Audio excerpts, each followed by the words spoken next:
Hello, painting peeps, and welcome to the No Bra Zone. It's Kathleen from COZ Creations coming at you from my happy place. I hope you're all well, staying healthy, staying happy, staying busy. I know I am, and I am grateful for that. Let's talk about what I'm doing today. I'm painting. I'm glad you're here with me. I am all out of my wonderful Rust-Oleum paint. The eagle has flown, and I was determined to get that same hue going on here as my base coat, so I mixed up some stuff. My base coat is already down. I saved you the effort of having to watch me do that. But I came pretty darn close, I think. What I did was I mixed up Artminds Brush Metallics. This is the Champagne Gold or Champagne. And I mixed that with my Decoart Extreme Sheen Antique Bronze. A little of this and a little of that until I got it to the color that I was hoping for, and I think I came pretty darn close. So I'm excited about that. I'm gonna do a swipe today, and I'm gonna get back to my earthy colors. I know I did some funky-licious paintings over the past couple days. That was mainly because my studio is under construction and all my paints were in boxes.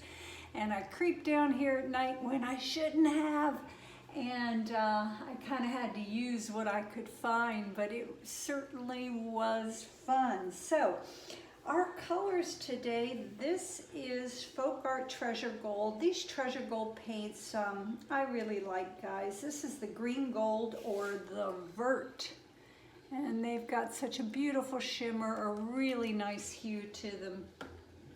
This other color here is, once again, Folkart Treasure Gold, and this is the Fire Opal. And don't freak out when you pour this out of your bottle because it almost has a pinky red hue to it, but once it gets laid down on your canvas, it kind of has just a beautiful copper shimmer to it. This next yummy, delicious color right here is Decoart Dazzling Metallics. A little bit of the Splendid Gold was added into the Folkart Treasure Gold. This is Mayan Gold. And I will post all of these paint colors in the description box, guys. Just hit that little arrow, it'll have a drop down and it'll tell you all kinds of good information.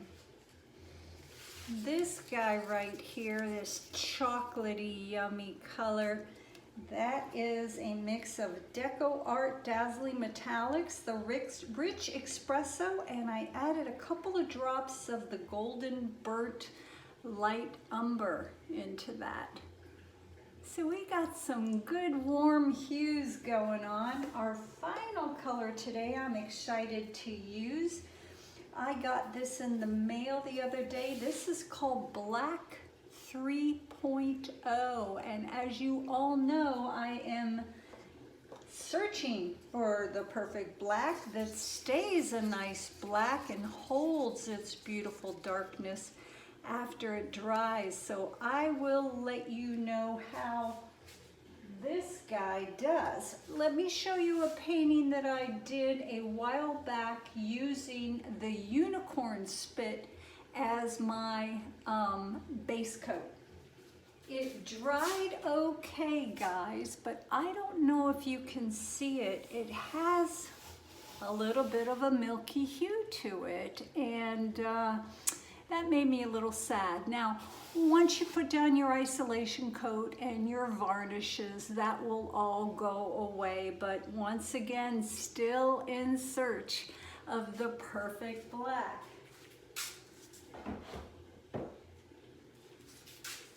Okay, I am gonna go ahead and put some music on, put some new music on for you. A couple of the paint peeps reached out and said they liked my new tunes. I got some new copyright-free tunes the other day from a website that I can't recall the name of it. So I was excited about that. Our swiping tool today is going to be a damp paper towel. Oh, one more thing I wanted to chat about real quickly. A really sweet lady reached out on my YouTube channel.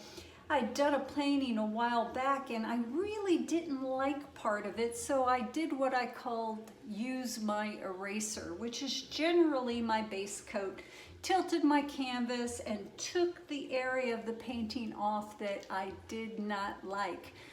And she said, very sweet, she said, "Oh my goodness, Kathleen, you use and waste a lot of paint." Well, I feel two ways about that. First of all, I had an option there to either scrape the canvas and start over, which wastes a lot of paint, or to use some additional paint so I could save my painting and make it into something that made me smile. Now, when I put my base coat down, guys, I put stacked paper cups behind it and I tilt my canvas to let any excess paint run off. But I always put not quite enough paint down, and then as I'm watching it drip, I determine if I need a little bit more to get to the edge. Also, if I have a lot of excess paint left underneath this canvas, I scrape it up, I put it into my muck container, stir it up, put the lid on it, store it, and I use that to prime my reused canvases. So very little paint is wasted. So when you see me dumping some more of my base coat on there and whatnot, I'd rather do that than scrape the whole painting and start over again. So let's get busy, guys.